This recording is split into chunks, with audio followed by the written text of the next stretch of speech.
El miedo dicta gran parte de nuestros comportamientos. De muchas formas influye constantemente en las decisiones que tomamos.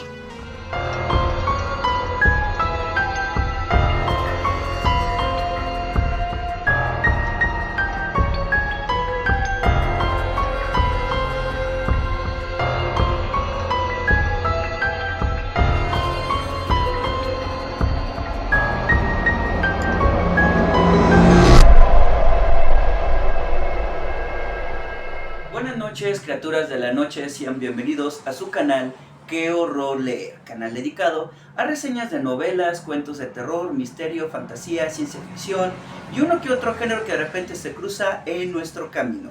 Lo recibe su amigo servidor, Roman Hernández, poeta de la noche. Y sean bienvenidos a otra reseña más aquí en este canal, en donde en esta ocasión tenemos la oportunidad de hablar de una interesante antología que reúne diversos talentos mexicanos. La mayoría de ellos se ubican en la Ciudad de México y algunos otros de diferentes estados, pero todos ellos lo que tienen en común es compartir y hablar sobre el horror. El horror que podemos encontrar en la realidad, el horror que podemos encontrar en los sueños, el horror que puede encontrarse incluso en casas abandonadas, en la maternidad, en las familias o en lugares turísticos. Vamos a hablar de esta noche de la antología Terror.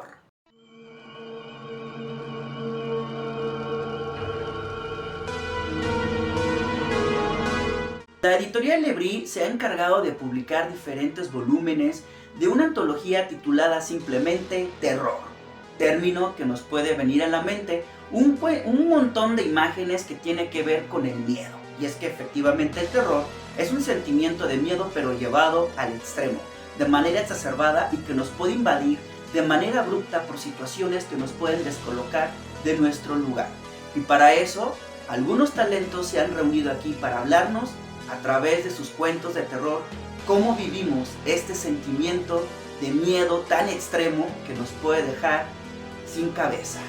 Y bueno, y como toda antología, y esto es algo que ya he dicho en otros videos y que me parece que puede volverse muy repetitivo, calificar una antología a mí me parece muy difícil porque los de relatos que se comparten usualmente en las antologías son muy variadas. Pueden ser relatos muy buenos, pero también relatos completamente olvidables, o algunos tan malos que dices, yo ni siquiera me acuerdo de ese relato, o es tan malo que sí me acuerdo de ese relato, pero es muy difícil de nombrarlo o de escribirlo, y bueno, pero tuvo algún efecto. Y eso pasa en la mayoría de las antologías, por lo tanto me voy a enfocar en los relatos que a mí me parecieron buenísimos y que claro, también la audiencia tiene todo el derecho de poder comentar en la sección de comentarios cuáles fueron sus mejores relatos de esta antología. Puede ser que coincidan o no coincidan con la reseña, pero ustedes son completamente bienvenidos con sus opiniones. Y empezamos con el relato titulado El Instinto de Raziel Gutiérrez.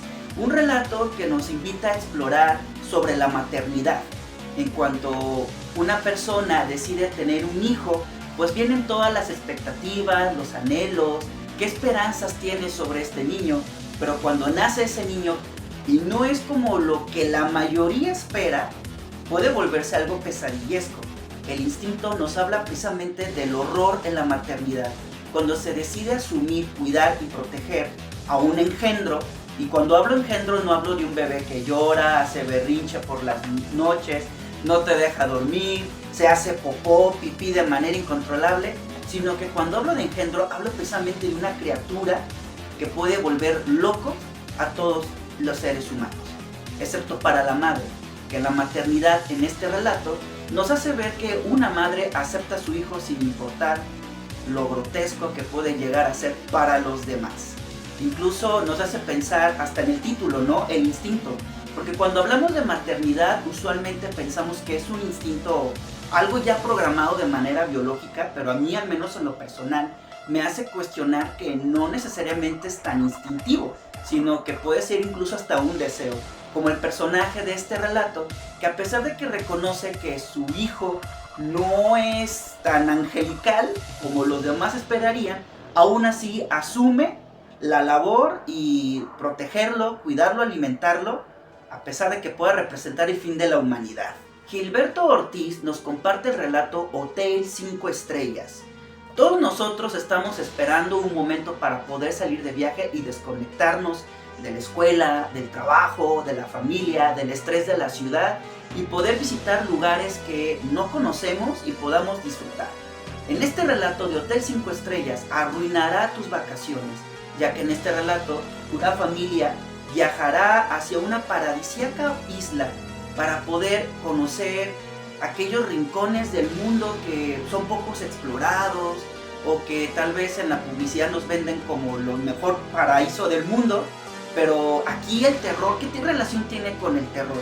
Porque cuando hablamos de terror esperamos encontrar cementerios, castillos, casas malditas, abandonadas, pero el sentimiento de miedo tan extremo no necesariamente tiene que venir de lugares tan desoladores o donde transmitan la sensación de ser completamente desolador, también de lugares tan paradisíacos en donde se pueden ocultar las peores formas de tortura para las personas. Bienvenidos al Hotel 5 Estrellas. El sumidero maldito. Si bien el título como que no ayuda muchísimo, la verdad, porque nos hacen pensar en esos títulos tan sencillos de cuentos tan simples que es como La Casa Maldita, El Panteón Embrujado, El Sótano del Horror, no sé, pero a pesar de que el título se ve muy simple, la historia es muy buena, ya que en algún momento de nuestra vida hemos visto algún precipicio, o sí, al fondo de una barranca y miramos al fondo de ese lugar y nos imaginaremos así como qué pasaría si alguien se cae ahí o lo sorprendente que se ve en las profundidades. Pero en el caso del sumidero maldito se trata precisamente de las profundidades de un sumidero donde toda persona que cae en ese lugar, pero no de manera accidental, sino atraído por una misteriosa fuerza que se oculta en las profundidades de este lugar. Un relato que nos hace pensar en los horrores cósmicos que también pueden habitar en las profundidades de estos lugares. No in my town, o también puede traducirse como No en mi pueblo, del escritor Ernesto Moreno. Un relato que reúne un tema muy polémico y muy complicado, que viene siendo la celebración de Halloween y la celebración de Día de Muertos. Y es que resulta que en un pequeño barrio residencial estadounidense, como es costumbre cada 31 de octubre, se celebra la Noche de Brujas, donde los niños se reúnen disfrazados para pedir dulces en cada casa, hasta que llegan los niños latinos, que ellos festejan completamente algo ajeno a lo de ellos. El Día de Muertos, donde se disfrazan de calaveritas para poder también pedir dulce o calaverita, y obviamente traer la tradición de poder hacer homenaje a aquellos seres familiares que han perecido.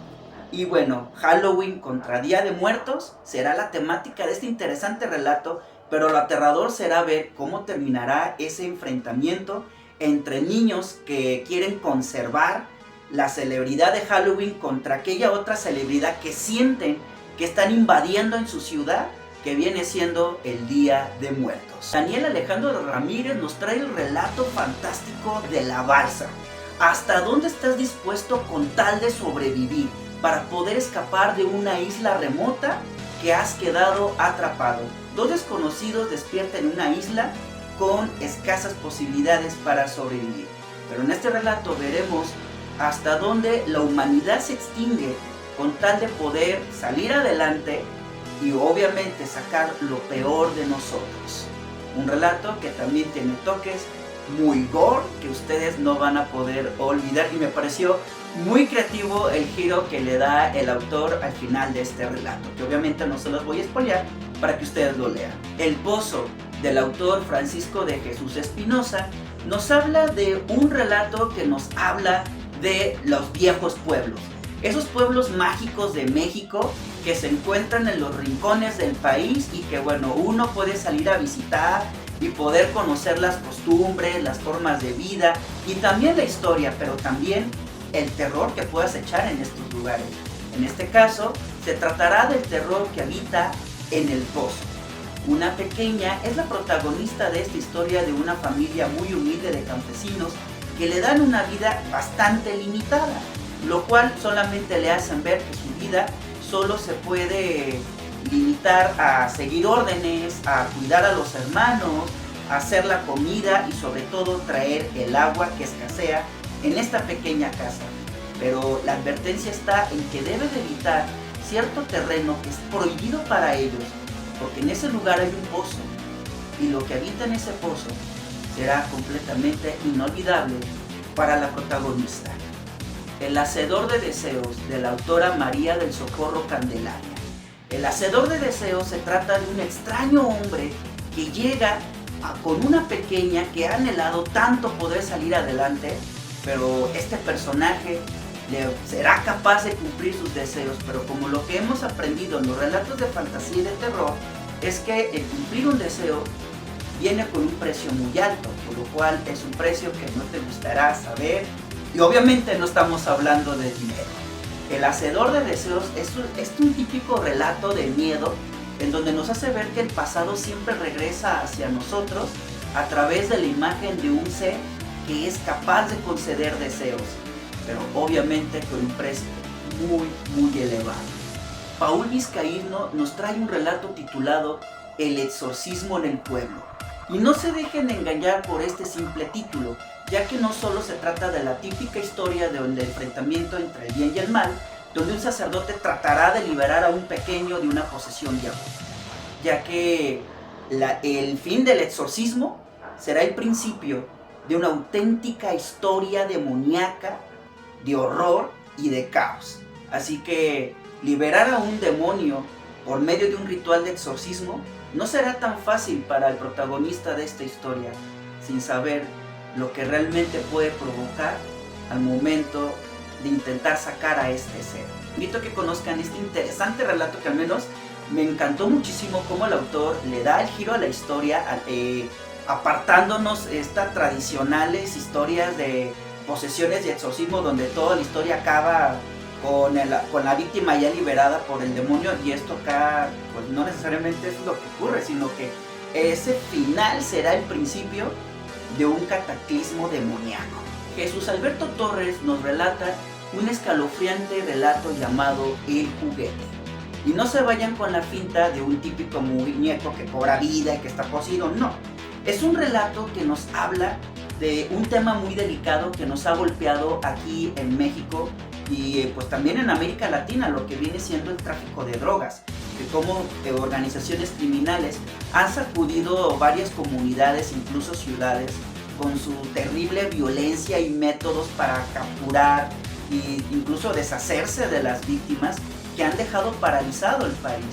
El relato del juguete precisamente trata de esta temática, pero más allá, donde veremos cómo unos sicarios capturan a un hombre donde unos sicarios capturan a una víctima y harán con ella lo indecible, lo inimaginable, y que nos harán revivir ese miedo tan crudo que tenemos de ser pues capturados, o que nos hagan algo los miembros de este tipo de organizaciones que todavía siguen latentes. Y creo que es uno de los pocos relatos que logra pues traer algo real, pero también ahondar lo que viene siendo los sentimientos y sobre todo la psicología del personaje, para tratar de abordarnos esta realidad que cada vez se vuelve más escalofriante.